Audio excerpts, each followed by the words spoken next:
এই হলো deadline communications private limited. আপনারা দেখছেন এক্সপ্রেস নিউজ, খবর নেয়, খবর দেয়।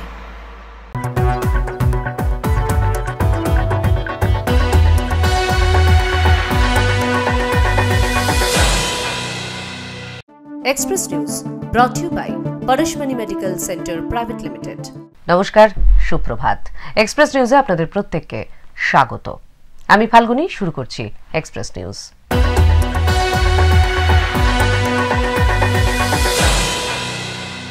উন্নয়নের প্রতিশ্রুতি দিয়ে বারবার ভোট এলেও বাঁকুড়ার ওন্দা ও তালডাংরা ব্লকের সীমান্তবর্তী আদিবাসী অধ্যুষিত গ্রামগুলির বাস্তব চিত্র আজও মধ্যযুগীয়।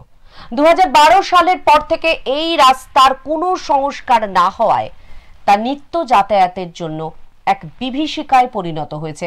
তাই এবার ক্ষোভ জমছে মানুষের মনে। প্রায় 25 বছর আগে নির্মিত এই রাস্তাটি দীর্ঘ 15 বছর ধরে অবহেলিত। গ্রামবাসীদের অভিযোগ, পঞ্চায়েত, বিডিও অফিস, এমনকি জেলা পরিষদে বারবার লিখিত অভিযোগ জানিয়েও কোনো সুরাহা হয়নি। প্রশাসন শুধু প্রতিশ্রুতির পাহাড় জমিয়ে রেখেছে, কাজের কাজ কিছুই হয়নি। তাহলে এত গুরুত্বপূর্ণ রাস্তা দীর্ঘদিন ধরে মেরামত না হওয়ার জন্য যাওয়ার উপযুক্ত অবস্থায় নেই। তাই আমরা আজকে প্রশাসনের দৃষ্টিভঙ্গিকে নজরে আনার জন্য অফিসে জানিয়েও কোনো কাজ হয়নি। তারপর উচ্চ দপ্তর দৃষ্টিভঙ্গি আনার জন্য আজকে আমরা পথ অবরোধ কর্মসূচি পালন করতে বাধ্য হয়েছি। অবশেষে ধৈর্যের বাঁধ ভেঙে যাওয়ায় গ্রামবাসীরা বাধ্য হয়ে রাস্তায় নেমে আসেন এবং প্রায় 5 ঘন্টা ধরে অবরোধ করেন। খবর পেয়ে ঘটনাস্থলে পৌঁছান ওন্দার জয়েন্ট বিডিও। তিনি গ্রামবাসীদের অভিযোগের সত্যতা স্বীকার করে জানান, রাজ্য সরকার টাকা বরাদ্দ না করায় রাস্তার কাজ আটকে আছে।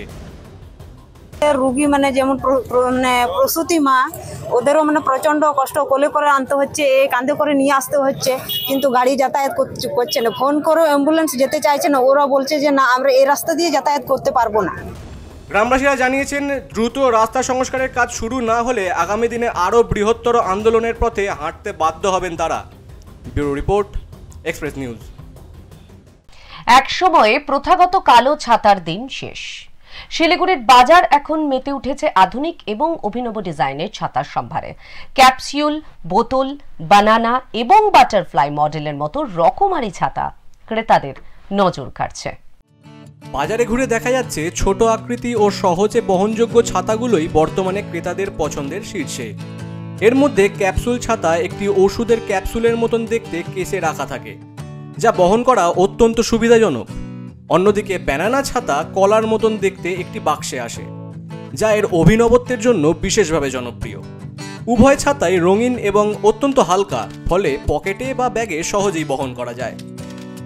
আসন্ন বর্ষাকালের কথা মাথায় রেখে বাজারে নেমেছে এমার্জেন্সি রেনকোট। ছোট বল আকৃতির বাক্সে ভাঁজ করে রাখা এই রেনকোটগুলি সহজেই বহনযোগ্য এবং জরুরি অবস্থার জন্য অত্যন্ত উপযোগী। বিক্রেতারা জানিয়েছেন, এই ছাতাগুলির বেশিরভাগই কোরিয়া থেকে আমদানি করা হয়েছে। কিছু চীনা ছাতাও বাজারে রয়েছে, যদিও বর্তমানে আমদানিতে নিষেধাজ্ঞা থাকায় স্টক থাকা জিনিসপত্রই বিক্রি হচ্ছে। ভালোই আছে, তোমার এটা এমার্জেন্সির জন্য ইউজ করি। ছোটো ছাতা ব্যাগে চলে যাচ্ছে, পকেটে চলে যাচ্ছে। এগুলো তো হাতে নিয়ে ঘুরে বেড়ানো। ধুলাবাড়ি থেকে আসছে, কোরিয়ান ছাতা আছে, চাইনিজ প্রোডাক্ট আছে, তারপরে তোমার থাইল্যান্ডের আছে, নেপালের আছে। উত্তরবঙ্গের তাপমাত্রা ইতিমধ্যেই ঊর্ধ্বমুখী এবং সামনেই বর্ষার আগমন। এই পরিস্থিতিতে ছাতার চাহিদা অনেক গুণ বৃদ্ধি পেয়েছে। আধুনিকতার এই ছোঁয়া ছাতার বাজারকে নতুন মাত্রা দিয়েছে এবং ক্রেতার মনে এক নতুন আগ্রহ সৃষ্টি করেছে। শিলিগুড়ি থেকে ঋত্বিক ভট্টাচার্যের রিপোর্ট, এক্সপ্রেস নিউজ। হুগলি চুঁচুড়া পুরসভায় সোমবার দিন হুগলি চুঁচুড়া পুরসভার সপ্তাহের প্রথম দিনেই তৈরি হয়েছিল অচলাবস্থা। হুগলি চুঁচুড়া পুরসভার গেটে তালা লাগিয়ে কর্মবিরতিতে বসেছিলেন অস্থায়ী কর্মীরা। তাদের প্রধান দাবি ছিল দৈনিক মজুরি 100 টাকা বৃদ্ধি এবং 65 বছরের ঊর্ধ্বে কর্মীদের চাকরি চলে গেলে 5 লক্ষ টাকা এককালীন অনুদান। পুরসভার গেটে তালা লাগিয়ে কর্মবিরতিতে বসেছে অস্থায়ী কর্মীরা। গত শনিবার বোর্ড মিটিংয়ে এই দাবি নিয়ে উত্তেজনা তৈরি হয়েছিল এবং পুলিশ মোতায়েন করে পরিস্থিতি নিয়ন্ত্রণে আনা হয় হুগলিতে। সেই দিনই শ্রমিকরা জানিয়েছিলেন দাবি না মানা হলে তারা আন্দোলনে নামবেন। মিটিংয়ে কোনো আশ্বাস না মেলায় সোমবার পুরসভার গেট বন্ধ করে কর্মবিরতির ডাক দেয় অস্থায়ী কর্মীরা। সিআইসি ছিল, তারাও দাবি আমাদের ওই কথাটা মেনেছিল। তারাও বলেছিল যে হ্যাঁ আমরা তোমাদের জানাবো বোর্ড মিটিংয়ের পরে। আমরা 5টা অবধি অপেক্ষা করেছি। 5টা অবধি আমরা যখন কোনো কিছু সুরাহা পাইনি, তখন দেখছি যে 5টার সময় চেয়ারম্যান এই গেট থেকে বেরিয়ে এই গেট দিয়ে বেরিয়ে যাচ্ছিল, তখন আমরা ওনাকে ঘিরে ধরেছি। পশ্চিমবঙ্গে আমাদের মাননীয় মুখ্যমন্ত্রী ধর্মঘটের একদিনও বাংলা বন্ধ থেকে আরম্ভ করে কোনো কিছুর পক্ষ নয়। আর ট্রেড ইউনিয়ন অ্যাক্ট অনুযায়ী কাজ বন্ধ রেখে কোনো কর্তৃপক্ষের সাথে আলোচনা হয় না, এটা হচ্ছে ট্রেড ইউনিয়নের নিয়ম। শ্রমিকদের স্পষ্ট বক্তব্য, তাদের দাবি পূরণ না হওয়া পর্যন্ত কর্মবিরতি জারি থাকবে। স্থানীয় প্রশাসন পরিস্থিতির উপর নজর রাখছে। Bureau report, express news. প্রতি বছর যখন 25শে বৈশাখ আসে, তখন বিশ্বকবি রবীন্দ্রনাথ ঠাকুরের জন্মদিনে তার স্মৃতি বিজড়িত জন্মস্থান, কর্মভূমি, এই সমস্ত জায়গাগুলোকে দেখার ইচ্ছে থাকে মানুষের, এবং সেই সমস্ত জায়গাগুলো যেন আরো জীবন্ত, আরো প্রাণবন্ত হয়ে ওঠে। তেমনই এক অবিস্মরণীয় স্থান হলো নদিয়ার কৃষ্ণগঞ্জের মাঝদিয়া স্টেশন। কেন এটি একটি স্মরণীয় স্থান? এই স্টেশন শুধু একটা রেলওয়ে স্টেশন নয়, এটি বহন করে চলেছে বাঙালির প্রাণের কবি রবীন্দ্রনাথ ঠাকুরের স্মৃতি। কেমন করে? আসুন দেখে নেওয়া যাক। 19 শতকের শেষ দিকে যখন ব্রিটিশ রাজত্ব চলছে, বাংলাদেশের শিলাইদহ কুঠিবাড়ি ছিল রবীন্দ্রনাথ ঠাকুরের পৈতৃক ভিটে বাড়ি। তাঁর জীবনের অনেকটা সময় তিনি এই বাড়িতে কাটিয়েছেন এবং এখান থেকেই রচনা করেছেন তাঁর জীবনের শ্রেষ্ঠ উপন্যাস, কবিতা ও বিখ্যাত গান। কলকাতা থেকে কুষ্টিয়ার শিলাইদহে যাতায়াতের পথে প্রায়শই তিনি ঢাকা মেল ট্রেনে চড়তেন। সেই সময় মাঝদিয়া স্টেশনে ট্রেনটি বেশ কিছুক্ষণ থামত, কারণ এরপর বানপুর স্টেশন থাকলেও বর্তমানের গেদে স্টেশন তখন ছিল না। পরবর্তী স্টেশন ছিল দর্শনা। ট্রেন দীর্ঘক্ষণ থামার কারণে রবীন্দ্রনাথ ঠাকুর মাঝদিয়া স্টেশনের একটি গেস্ট রুমে রাখা ইজি চেয়ারে বসে বিশ্রাম নিতেন এবং অনেক সময় গল্পও লিখতেন। যে ইজি চেয়ারটিতে বসে তিনি বিশ্রাম নিতেন, পরবর্তীতে রেল কর্তৃপক্ষ সেটিকে সংরক্ষণ করে একটি কাঁচের ঘরে সযত্নে রেখে দেয়। আজও এই চেয়ারটি মাঝদিয়া স্টেশনে দর্শনার্থীদের জন্য রাখা আছে। স্থানীয় বাসিন্দা সন্তোষ কুমার দাস গর্বের সঙ্গে বলেন, আমাদের গর্ব কবিগুরু রবীন্দ্রনাথ ঠাকুরের মতো একজন মানুষ, তিনি আমাদের মাঝদিয়া স্টেশনে এসে বসতেন, আর তাঁর পাদস্পর্শে আজও ধন্য মাঝদিয়া। উনি যখন শিলাইদহ নিজের বাসভবনে যেতেন, তখন মাঝদিয়া স্টেশনে শেষ সীমানা ছিল বানপুর স্টেশন, কিন্তু মাঝদিয়ায় যখন মেল ট্রেন দাঁড়াতো তখন রবীন্দ্রনাথ ঠাকুর মাঝদিয়া স্টেশনে ওয়েটিং রুমে বসতেন। সেই যে চেয়ারে উনি বসতেন, সেই চেয়ারটা এখনো পর্যন্ত অক্ষত অবস্থায় রয়েছে। কৃষ্ণগঞ্জ বিধানসভার বিধায়ক আশিস কুমার বিশ্বাসও এই স্মৃতিকে অত্যন্ত মূল্যবান বলে মনে করেন। তিনি বলেন, আমরা গর্ব অনুভব করি বিশ্বকবি রবীন্দ্রনাথ ঠাকুর তিনি আমাদের এই মাঝদিয়া স্টেশনে বসে আরাম কেদারায় বিশ্রাম নিতেন। তিনি আরও গর্ব করে বলেন যে কবিকে সম্মান জানানোর জন্য রেল কর্তৃপক্ষ এই চেয়ারটিকে একটি ঘরে সযত্নে রেখে দিয়েছে। বিভিন্ন জায়গা থেকে কবি সাহিত্যিকরা এসে নিজের চোখে দেখে যান এই আরাম কেদারাটিকে। রবীন্দ্রনাথ ঠাকুর যখন কলকাতা থেকে শিয়ালদহতে যেতেন, এখানে উনি ওয়েট করতেন এবং সেই ওয়েট করার অবস্থায় যে চেয়ারটায় যে আরাম কেদারায় বসতেন, সেই আরাম কেদারাটা এখনও এই স্টেশনে বিরাজিত। তাই তার স্মৃতির যে আমরা জানতে পেরে এটা খুবই আনন্দ, এবং সেটা আমরা নিজের চোখে দেখতে পেয়ে খুবই আনন্দিত লাগছে। সত্যি কবিগুরু রবীন্দ্রনাথ ঠাকুরের স্পর্শ এপার বাংলা এবং ওপার বাংলায় কত স্মৃতিময় স্থানেই না ছড়িয়ে আছে। এই সকল স্মৃতিচিহ্ন আজও সমানভাবে স্মরণীয়। নদিয়া থেকে মাধব দেবনাথের রিপোর্ট, এক্সপ্রেস নিউজ।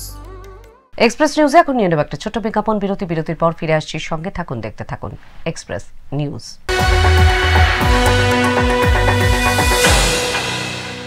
চিকিৎসা ক্ষেত্রে এক যুগান্তকারী নাম হেলথ ওয়ার্ল্ড হসপিটাল। অত্যাধুনিক চিকিৎসা পদ্ধতি, অভিজ্ঞ ও স্বনামধন্য ডাক্তারদের সুপরামর্শ, এক ছাদের তলায় সব রকম টেস্টের ব্যবস্থা সম্পন্ন হেলথ ওয়ার্ল্ড হসপিটাল মানেই স্বাস্থ্যক্ষেত্রে এক ধাপ এগিয়ে যাওয়া। আমাদের ঠিকানা সৃষ্টিনগর, কন্যাপুর, আসানসোল, ওয়েস্ট বেঙ্গল 713305।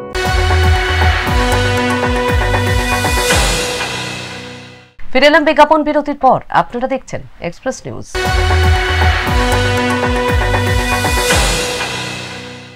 উত্তরবঙ্গে লাগাতার বৃষ্টির জেরে নদ নদীর জলস্তর বৃদ্ধি পাচ্ছে। এরই মধ্যে রায়ডাক নদীর উপর জালধোয়া ঘাটের অস্থায়ী বাঁশের সাঁকো জলের তোড়ে ভেসে গেছে।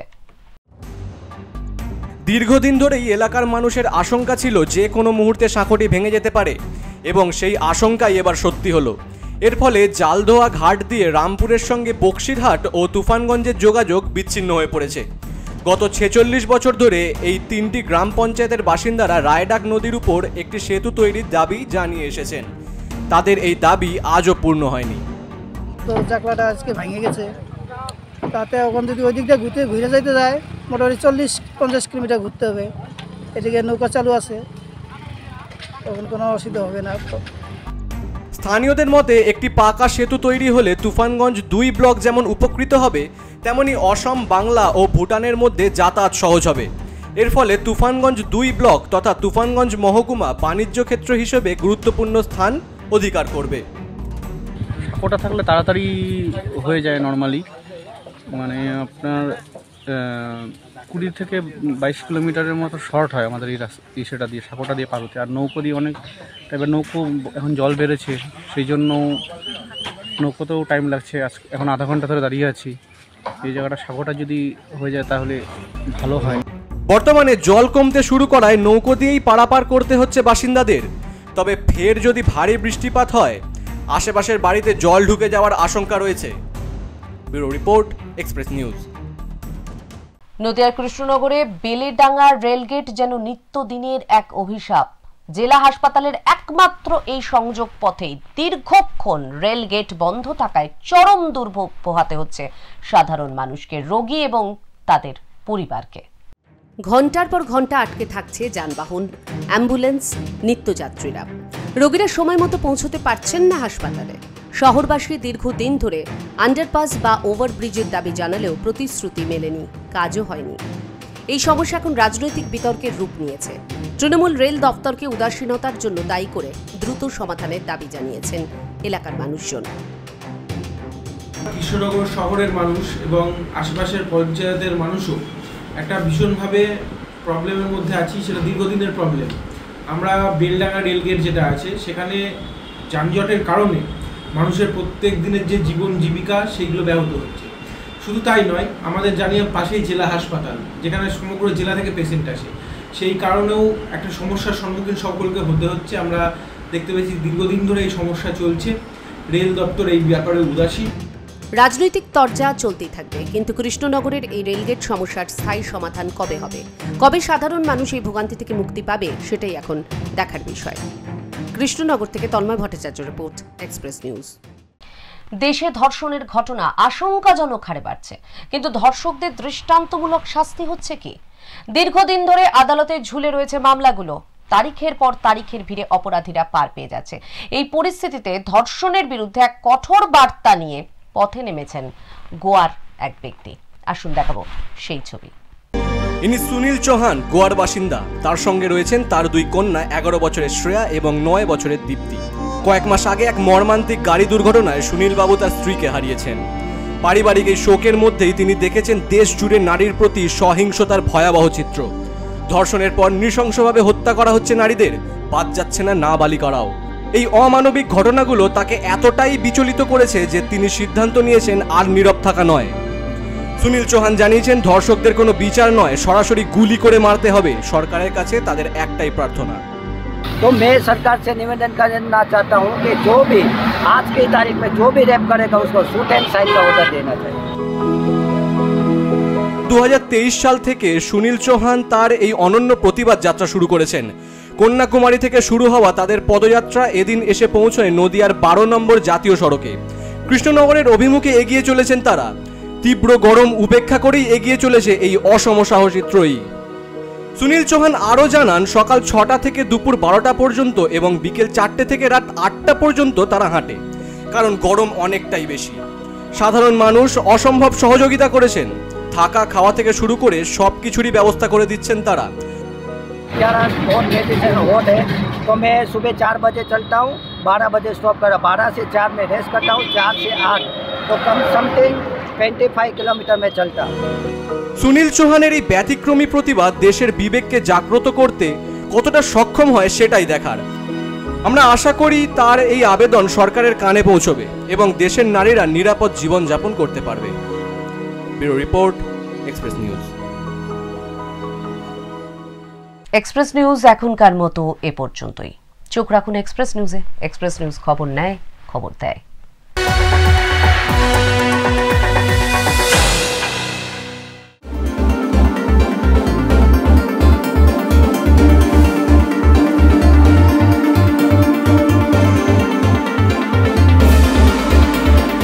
24 বছর পূর্তি 10 তারিখে হচ্ছে, তার জন্য এই সাংবাদিক নিউজ চ্যানেলকে অসংখ্য ধন্যবাদ দিচ্ছি। তারা ভালোভাবে 24 বছর চালিয়েছেন। ভবিষ্যতে তারা বাংলার চিত্র ভালো করে প্রস্তুত করতে পারেন, এটা অপেক্ষা করি।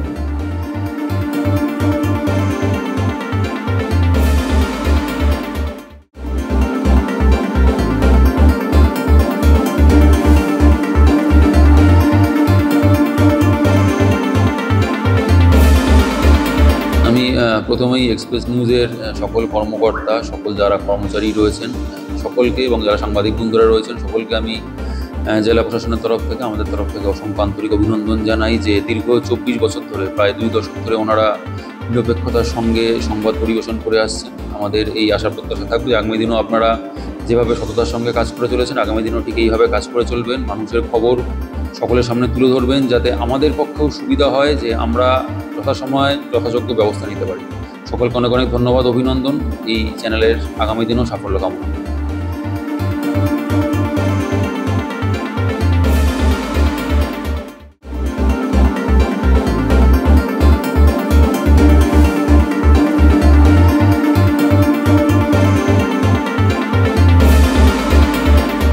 এক্সপ্রেস নিউজ চ্যানেলের 24 বছর পূর্ণ হলো।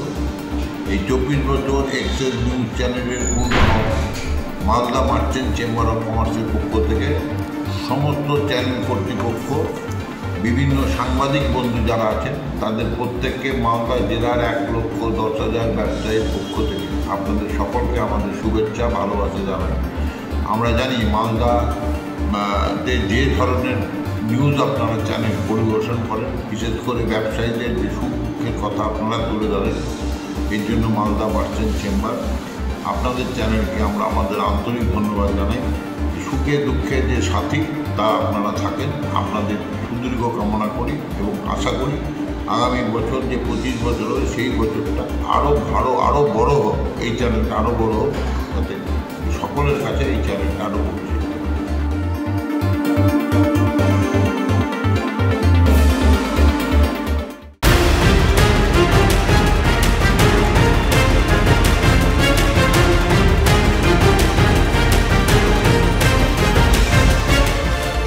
এই হলো ডেডলাইন কমিউনিকেশনস প্রাইভেট লিমিটেড। আপনারা দেখছেন এক্সপ্রেস নিউজ, খবর নেয়, খবর দেয়।